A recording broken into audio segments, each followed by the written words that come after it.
ঘুম থেকে উঠে এই দৃশ্যটা দেখতে কার ভালো লাগে। যাই হোক, এই ঘটনাটা আমার সাথেই ঘটে গেছে। তো চলো বন্ধুরা, আজকের ভিডিওটা খুব ইন্টারেস্টিং হতে চলেছে, কারণ আজকে আমি আর আমার ছেলে একটা জায়গায় যাওয়ার প্ল্যান করেছি। কিন্তু কি করব বলো, সকালবেলা উঠে দেখি আমার সাথে এই ঘটনা ঘটেছে।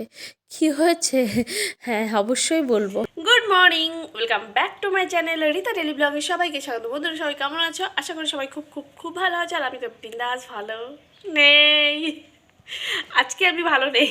আর আমি অনেকদিন পরে আজকে ব্লগ নিয়ে এসেছি। তোমরা তো জানো যে আমার ফোনটা খারাপ হয়ে গেছে, যার জন্য আর ব্লগ করা হয়ই না।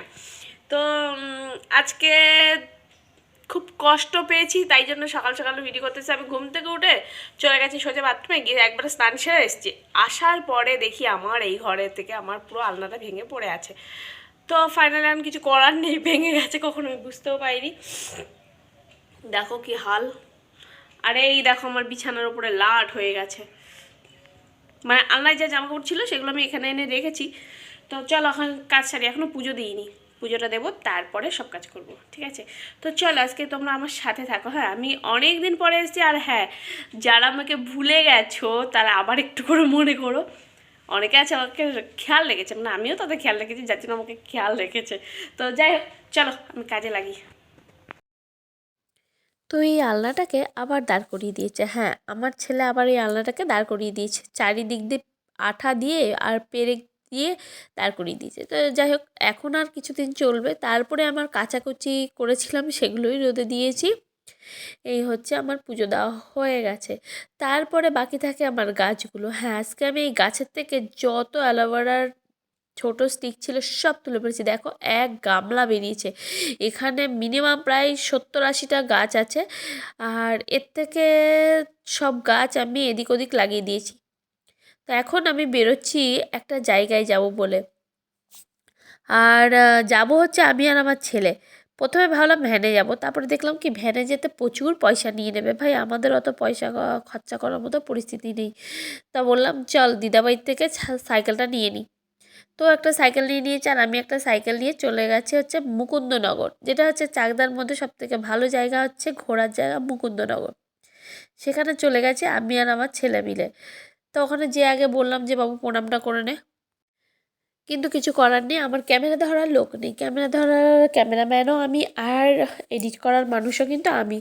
তো যাই হোক, এখানে আমি প্রণাম করে নিয়েছি। প্রণাম করে নিয়ে তারপরে চলে এসেছি একটু গঙ্গার পাড়ে বসতে।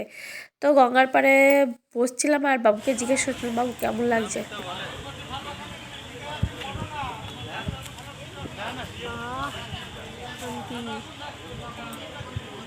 কেমন লাগছে তোমার?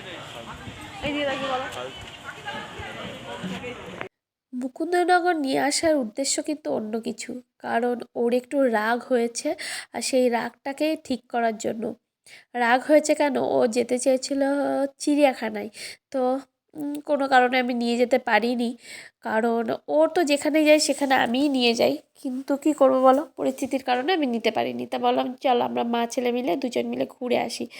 আমি এখানে চেষ্টা করে যাচ্ছি যাতে ওর মুডটা ঠিক হয়, কারণ ও একটুখানি মুখটা কালো করে রেখেছে বা দুঃখ পেয়েছে যে আমি ওকে ঘুরতে নিয়ে যেতে পারিনি, কিন্তু পরিস্থিতির জন্য আমি নিতে পারিনি।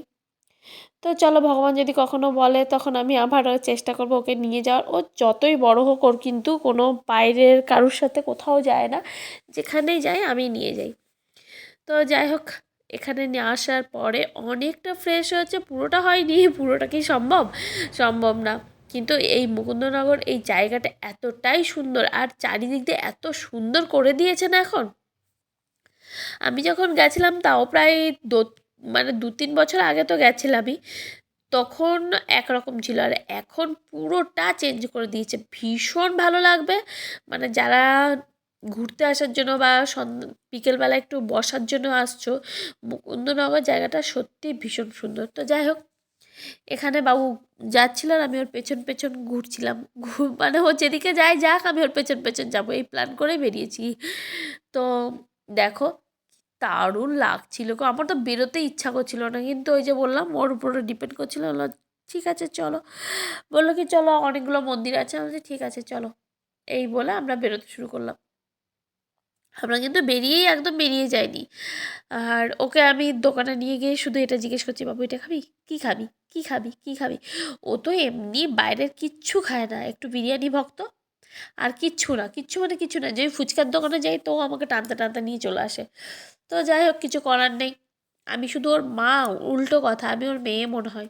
ও কিচ্ছু খায় না, ও পুরো ডিফারেন্ট, আলাদা, মানে বাইরে কিচ্ছু পছন্দ করে না। আর আমি এটা খাবো, ওটা খাবো, এটা খাবো, এই করতে করতে আমার তো সময় কেটে যায়। তো যাই হোক, এখন চলে যাচ্ছি এখানে। এই মন্দিরটা কিন্তু আগে ছিল না, এই মন্দিরটা হচ্ছে নতুন বানিয়েছে। আমি জানি না কবে থেকে শুরু করেছে, বাট এটা কিন্তু নতুন বানিয়েছে। আর এই মন্দিরটা ঢোকার আগে আমি ওকে জিজ্ঞেস করছিলাম, বল এটা কি মন্দির? বাবু তো দেখেই বলে দিল, একটা আছে লোকনাথ মন্দির আর এই পাশটা আছে শিব মন্দির। তো এই যে উঁচু যে পুরো মন্দিরটা, এটা কিন্তু একটা লোকনাথ মন্দির, আর পাশে হচ্ছে, এখনও কমপ্লিট হয়নি, তো এটা হচ্ছে শিব মন্দির। তাই আমি বললাম কি ক্যামেরাটা একটু ধরবি, বলছে পারবো না। ধরতে হবে না বাবা বলে আমি একা একাই উঠে গেলাম। উঠে এই হচ্ছে মন্দিরের ওপরটা, বেশিক্ষণ যেহেতু ছিলাম না, এবার আমাকে বসিয়ে রেখে দেখো নেমে গেছে, ওই দেখো। তো চলো নেমে যাই, আর কি করব। বলে না, যতই সুস্থ করতে চাই, ও তো আছে শুধু খেলার মুডে, শুধু খেলবে ঘুরবে, এই হচ্ছে ওর মানে চিন্তা ভাবনা। কি খেলবে, ক্রিকেট ফুটবল, মানে যে খেলা একটু খেলতে দিলেই হয়, ব্যাস খুশি হয়ে যায়। তো এদিকে ঘুরতে যাবে, যেহেতু আমি মুডটা বিগড়ে রেখেছি, তাই চলো ঠিক হয় কিনা এই প্ল্যানে। তবে হ্যাঁ, ফাইনালি কিন্তু আমি মুড ঠিক করতে পেরেছিলাম, এটা যখন হয়ে গেছে তারপর আমি একটু মানে মন থেকে শান্তি পেয়েছি। তো যাই হোক, এই দোকানে বসে বসে বললাম দুটো চা দিতে। বলে তো কি তোমার যেখানেই যাবার চা খেতে ইচ্ছে করে? আমি বলছি কী করবো বলো, একটু বসে চা খাই। তো আমি চা খাচ্ছিলাম, আর দেখো এই হচ্ছে গঙ্গাটা, উফ যা শান্তি ছিল না। আমি ভয়েস দিয়েছি তখনও আমার সেই ফিলিংসটাই যাচ্ছে না। এই সময় কিন্তু আমি সাইকেল চালিয়ে বেরিয়ে যাচ্ছি, ওই দেখো আমার বাবু যাচ্ছে বাবুর সাইকেল নিয়ে, আর আমি যাচ্ছি আমার সাইকেল নিয়ে টুকটুক করতে করতে।